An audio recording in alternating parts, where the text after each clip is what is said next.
Most people know the black wire is hot and goes to brass, white is neutral and goes to silver, and the green or the bare copper goes to the ground, but that's only half of it. Even when those wires are connected to the right terminals, there's still a ton of outlet wiring mistakes I see in the field that can create potential hazards. So I'm going to show you 5 outlet wiring mistakes you need to avoid, including what to do whenever wired outlet before left you with barely any wire to work with. 5. With a regular outlet, it doesn't matter which set of terminals you use, as long as the black goes to the brass and the white goes to the silver, but with the GFCI, it definitely does matter. On the back, you'll see terminals marked line and load. Line is where the power coming in from your panel connects, while load is used when you want to protect other outlets downstream. Get these mixed up, and the GFCI may not work as intended. 4. Number 4, using the wrong outlet for the circuit. One mistake I see is someone installing a 20 amp outlet on a 15 amp circuit. Just because it fits in the box doesn't mean it belongs there. A 20 amp outlet has this T-shaped slot, so you don't want one installed on a circuit that's only rated for 15 amps. With newer Romex, yellow typically indicates 12 gauge wire, which is commonly used for 20 amp circuits, while white is commonly 14 gauge used for 15 amp circuits. But especially with older wiring, don't rely on the jacket color alone. Check the breaker and verify the wire size. 3.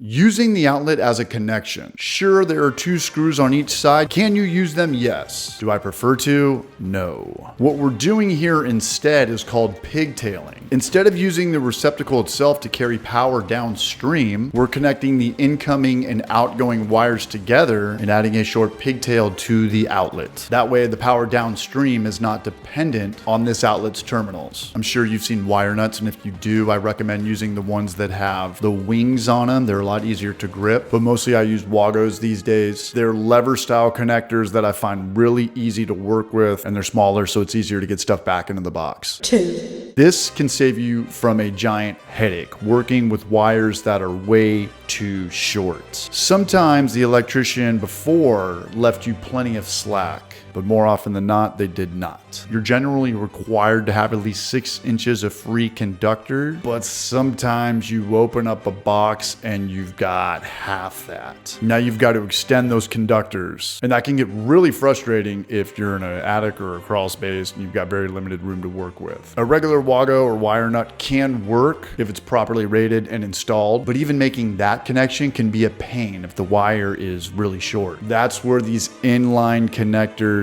come in handy. The wires enter from the opposite ends, so you don't have to bend or turn around any wire, just go straight in. Now we've got plenty of usable wire to make our connection and get that outlet comfortable back into the box. 1. Number 1 is the mistake that bothers me the most, and this is why I started doing my own DIY electricity, because I've paid for someone to do this in my house. People are like, hey, call an electrician. Well, I called an electrician, and this is the work that I found. I hired a local guy to fix a bathroom fan. First, he hadn't even completely secured the box, but what bothered me more was this. Insulation trapped underneath the terminal screw. Your connection needs to be metal on metal. The insulation can come right up to the terminal, but you don't want it trapped underneath. That's a fire hazard. And after I saw this, I went through my house and I saw it all over. A loose or poor connection creates resistance. Resistance creates heat. And heat is exactly what we don't want inside an electrical box. So even if your black is on brass and your white is on silver and your ground is connected, that's only half of it.